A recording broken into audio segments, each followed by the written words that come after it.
Have you ever been afraid that if you change, you'll lose the people who've been with you the longest? Many people don't stay small because they lack ability. They stay small because of a quieter fear.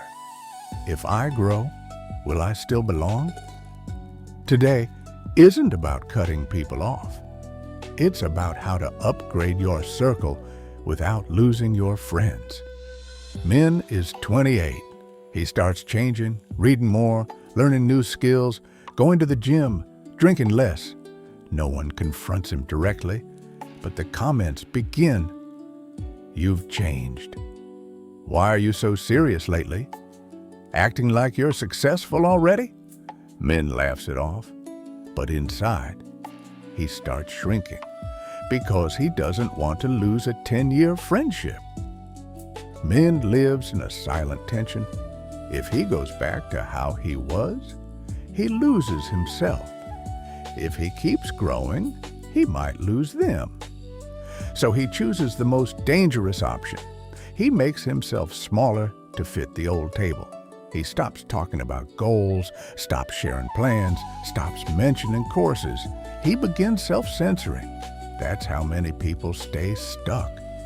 No one chains them. They shrink themselves to be accepted. One evening, Min meets an older friend who has grown far beyond where they once were. Min asks, "How did you change without losing your friends?" The man replies, "I didn't replace my friends. I replaced how I allocated my time." Then he says something Min never forgets. Real friends don't disappear when you grow.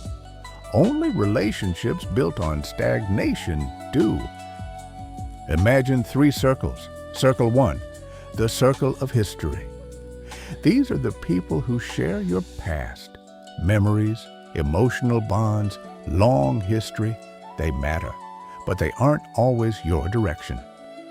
Circle 2, the circle of growth people who are moving forward. They challenge you. They don't see ambition as strange.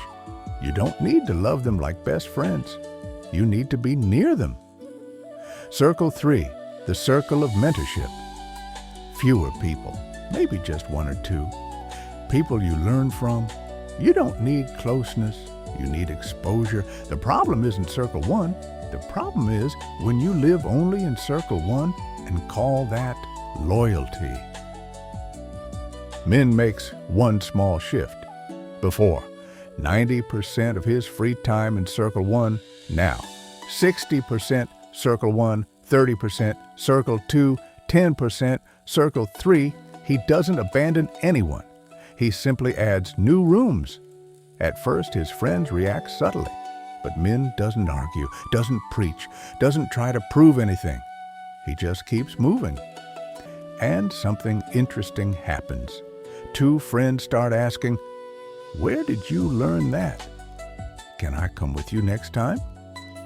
Not everyone follows, but the ones who truly value him stay. One friend finally says, "I thought you were looking down on us." Min replies, "No, I just didn't want to look down on myself." Silence. Then he adds, "I'm not leaving the table. I'm building another one." That's real maturity, not forcing others to change, not shrinking yourself to stay, just standing firmly in your direction. Tonight, do 2 things. 1, write down the 5 people you spend the most time with. 2, draw 3 circles: history, growth, mentorship. Place each person where they belong. No one is bad. They just serve different roles. Then ask yourself, which circle am I living in 100% of the time? If it's only history, that may be why you haven't moved forward. You don't need to lose friends. You just need to add tables. If you're afraid to grow because you fear loneliness, remember this. The people who truly love you won't leave when you rise. They only disappear when your light makes them uncomfortable. If this resonated with you, tell me in the comments. Which circle are you spending most of your time in? We don't need to lose people to grow.